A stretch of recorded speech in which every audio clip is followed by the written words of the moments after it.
ನಮಸ್ಕಾರ ಸ್ನೇಹಿತರೆ, ಎಲ್ಲರಿಗೂ ಮುಂಜಾನೆಯ ಶುಭೋದಯ. ನಾವು ಬೆಂಗಳೂರನ್ನು ಬಿಟ್ಟು ಹೋಗೋಣ ಅಂತ ನಿರ್ಧಾರ ಮಾಡಿಕೊಂಡು ನಾನು ನಮ್ಮ ಹುಡುಗ ಇಬ್ಬರು ಬೆಂಗಳೂರನ್ನು ಬಿಟ್ಬಿಟ್ಟು 27 ಕಿಲೋಮೀಟ್ರ್ ದೂರದಲ್ಲಿರೋ ಬೋಳಾರೆ ಮುನೇಶ್ವರ ದೇವಸ್ಥಾನಕ್ಕೆ ಹೋಗ್ತಾ ಇದ್ದೇವೆ. ಪುರಾತನ ಕಾಲದ್ದು, ನಮ್ಮ ತಾತ ಮುತ್ತಾತನ ಕಾಲದಿಂದಲೂ ಈ ದೇವಸ್ಥಾನ ಇದೆ. ಇಲ್ಲಿನ ಪವಾಡ ತುಂಬಾ ಅದ್ಭುತವಾಗಿದೆ.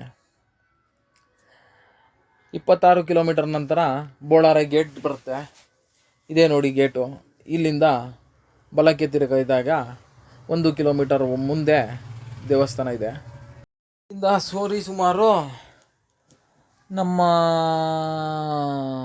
ತಾತ ಮುತ್ತಾತನ ಕಾಲದಿಂದಲೂ ಈ ದೇವಸ್ಥಾನ ಇದೆ. ನಾವೆಲ್ಲರೂ ಚಿಕ್ಕ ಹುಡುಗರನಿಂದಲೂ ನೋಡ್ಕೊಂಡ್ಬಂದಿದ್ದೀವಿ.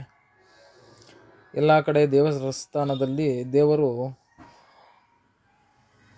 ವಿಗ್ರಹಗಳು ಕೂತಿರೋ ವಿಗ್ರಹಗಳಿರುತ್ತೆ, ನಿಂತಿರೋ ವಿಗ್ರಹಗಳಿರುತ್ತೆ. ಇಲ್ಲಿರೋ ದೇವರ ಮಹಿಮೆ ಏನೆಂದರೆ ಮಲಗಿದ್ದಾನೆ ಇಲ್ಲಿ. ಬನ್ನಿ, ಅದಕ್ಕೂ ಮುಂಚೆ ಇಲ್ಲಿ ಆಗಿನ ಕಾಲದಲ್ಲಿ ಕಟ್ಟೆ ಅಂತ ಕರಿತಾಯಿದ್ರು. ಆ ಕಟ್ಟೆ ಸಿಕ್ಕಿದೆ. ಎಲ್ಲರೂ ಕೈ ಕಾಲು ತೊಳೆದು ಮುಖ ತೊಳೆದು ದೇವಸ್ಥಾನದ ಕಡೆ ಸಾಗೋಣ.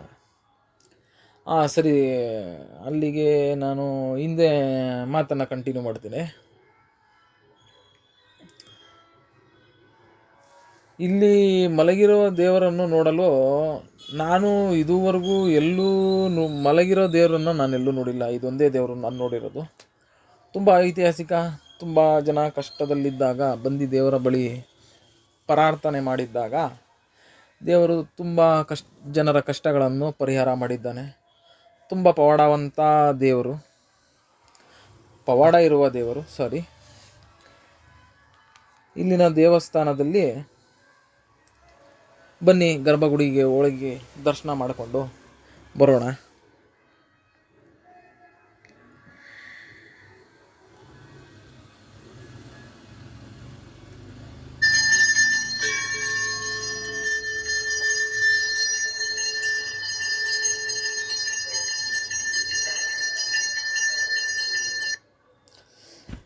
ಎಲ್ಲರೂ ಇಲ್ಲೇ ಕೈ ಮುಗಿದು ಸುಮ್ಮನೆ ಬಿಡಬೇಡಿ.